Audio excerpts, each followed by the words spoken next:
As we express our gratitude, we must never forget that the highest appreciation is not to utter words, but to live by them.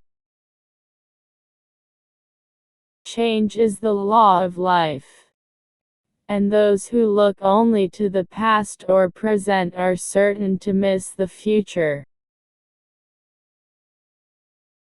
Those who make peaceful revolution impossible will make violent revolution inevitable.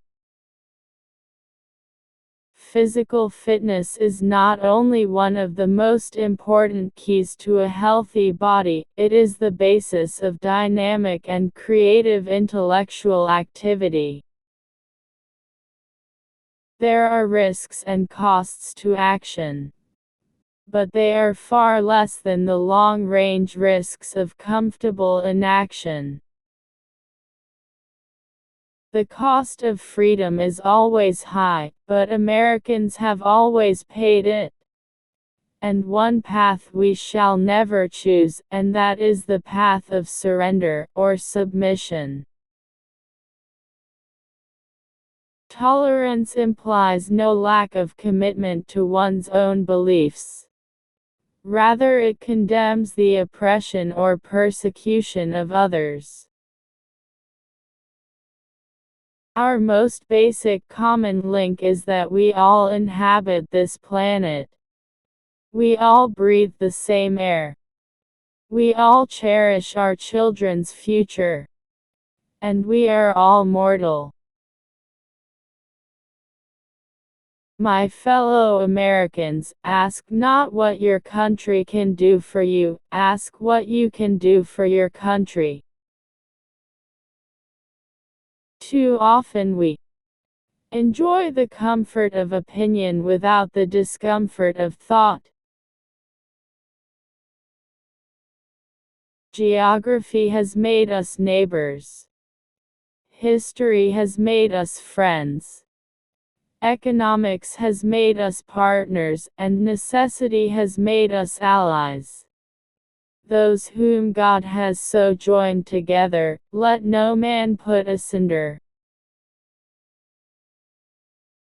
The great enemy of the truth is very often not the lie, deliberate, contrived and dishonest, but the myth, persistent, persuasive and unrealistic.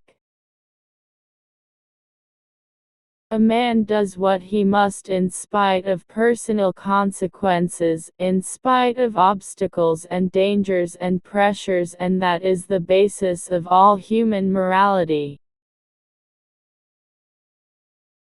We are tied to the ocean. And when we go back to the sea, whether it is to sail or to watch, we are going back from whence we came. If art is to nourish the roots of our culture, society must set the artist free to follow his vision wherever it takes him. A nation that is afraid to let its people judge the truth and falsehood in an open market is a nation that is afraid of its people. When power leads man toward arrogance, poetry reminds him of his limitations. When power narrows the area of man's concern, poetry reminds him of the richness and diversity of existence. When power corrupts, poetry cleanses. Our problems are man-made, therefore they may be solved by man. And man can be as big as he wants. No problem of human destiny is beyond human beings.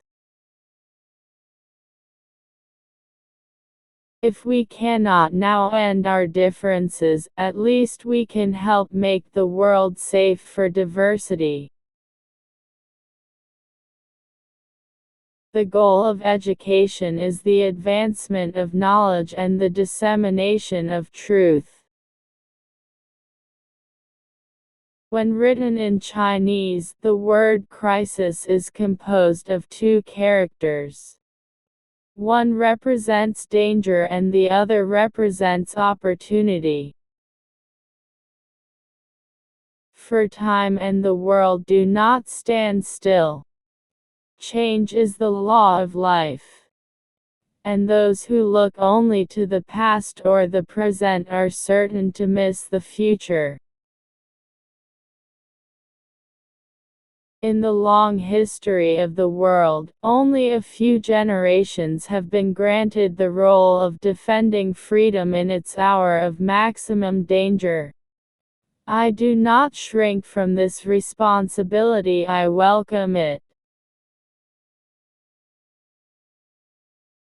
For in the final analysis, our most basic, common link is that we all inhabit this small planet. We all breathe the same air. We all cherish our children's futures. And we are all mortal. We are not here to curse the darkness, but to light the candle that can guide us through that darkness to a safe and sane future. Peace is a daily, a weekly, a monthly process, gradually changing opinions, slowly eroding old barriers, quietly building new structures.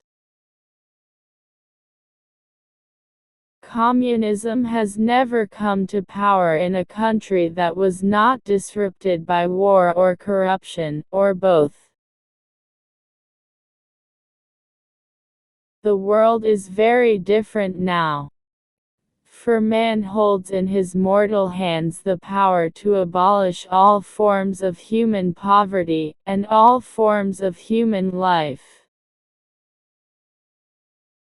The problems of the world cannot possibly be solved by skeptics or cynics whose horizons are limited by the obvious realities.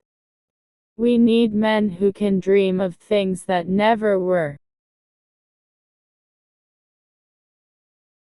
I think this is the most extraordinary collection of talent, of human knowledge that has ever been gathered at the White House, with the possible exception of when Thomas Jefferson dined alone.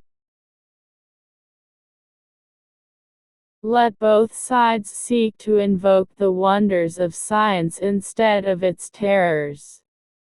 Together let us explore the stars, conquer the deserts, eradicate disease, tap the ocean depths, and encourage the arts and commerce.